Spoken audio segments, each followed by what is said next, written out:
Welcome back to my channel, Damon's 3D Prints. I'm Damon, where I show you all my 3D printing projects and hopefully help you along the way.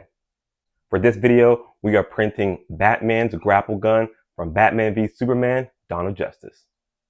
This guy right here. There's a lot of do's and don'ts, so without further ado, let's get right into the video.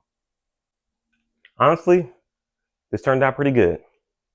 So I got the files from my mini factory and I printed the parts in 7 pieces. So after I sliced the files, I went ahead and printed them on my Century Carbon by Elegoo. And as you can see, majority of the prints came out pretty good, except for one piece. For whatever reason, I didn't catch it in time. I didn't notice that the file didn't print all the way. So I had to print another piece and get right back to it. For the first round of sanding, I went ahead and started off with 80 grit sandpaper. Once I sanded all the pieces, I went ahead and moved on to the primer phase and gave it a coat of filler primer. I gave every piece 2 coats. From there, I moved on to spot putty. Some of the pieces needed more spot putty than others. But with this gun, I knew it had a lot of detail, which I was prepared for. Here, I started putting the pieces together and I knew a couple of them didn't fit.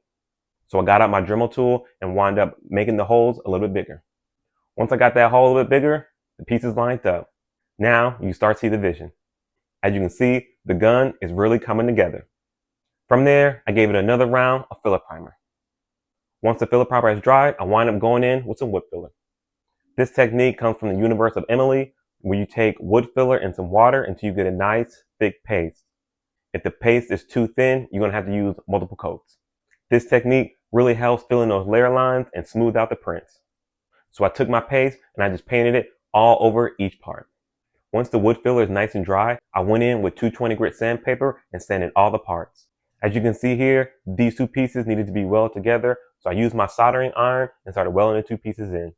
This step here could have been done in the beginning stages, but for whatever reason, I just went ahead and did it right now, which I probably recommend doing during the first stages.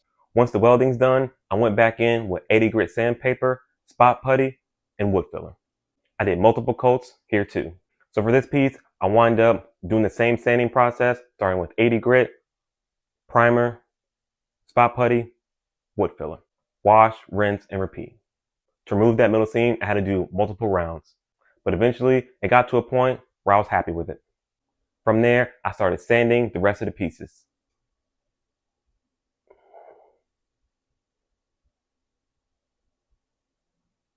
So I did catch this earlier, but I thought I could fix it with wood filler and spot putty. But for whatever reason, I just didn't like it. So I wound up printing this piece again. And the same thing happened again. So I wound up going back in my slicing software and printing this out a tad bit smaller. And unfortunately, it happened again. So I printed this thing 3 times. So for my 4th try, I just had to get it right. I did not want to keep making these prints all over again. So I wound up using this software from Frankly Built. It's called Mesh Mixer. Dang, that's hard to say. But yes. But anyways, he's really big in the 3D printing community and he has a video explaining how to use the software. It's a very old software and I'm sure that there are some other ideas out there, but this one seemed to work for me. So in the software, I wound up just closing all the cracks, resaved the STL file, threw it back in my slicer and reprinted it.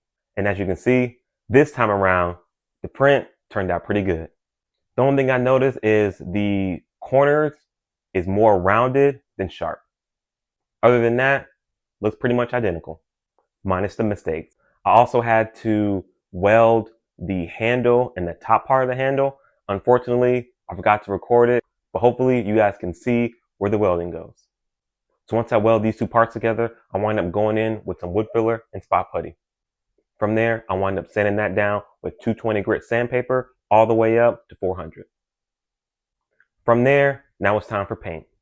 From here, if you see any type of imperfections that you're not planning on using for any type of battle damage, I recommend to stop here, go back, resand, and get right back to it. For this black spray paint, you want to do multiple coats so you get that really nice gloss. For the handle, it's a bit tricky because I'm going to be doing a different technique to make the actual wood grain.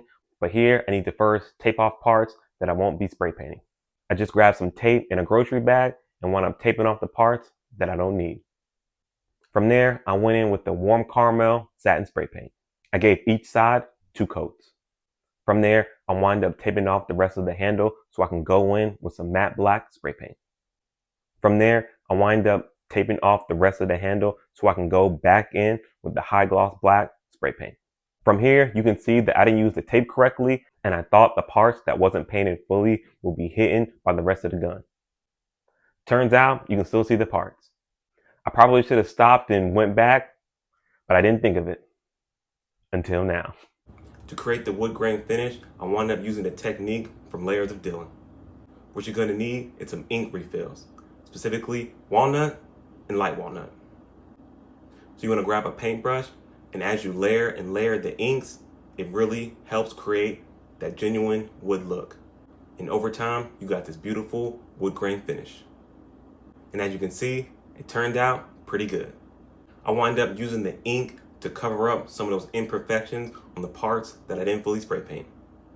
From there, I went in with some metallic acrylic paint for the hammer of the gun. This paint is really fast drying, so I did about 3 coats. From there, now it's time to go in with some graphite powder. If you haven't used this product before, it really helps create that metallic look. You can use some tissue, a towel, a t-shirt, socks, whatever you got. Just dab a little powder and just start wiping on. And as you can see, using that high gloss black spray paint, it really turns these pieces into that metallic look. I didn't fully coat these pieces in the powder. I still wanted some of that black spray paint to show, just to give it that metallic feel. And as you can see, they came out pretty good. This gun is almost done.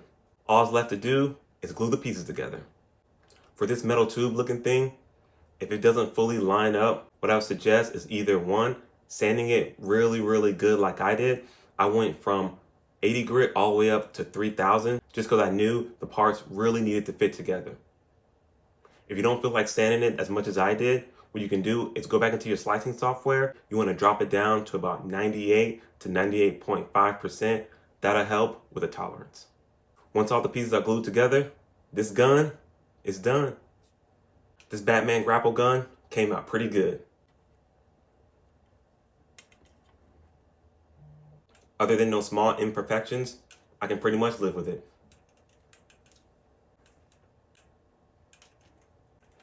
The glue held up pretty good. If you made it this far to the video, I want to say thanks for watching. And if you like this build, follow for more.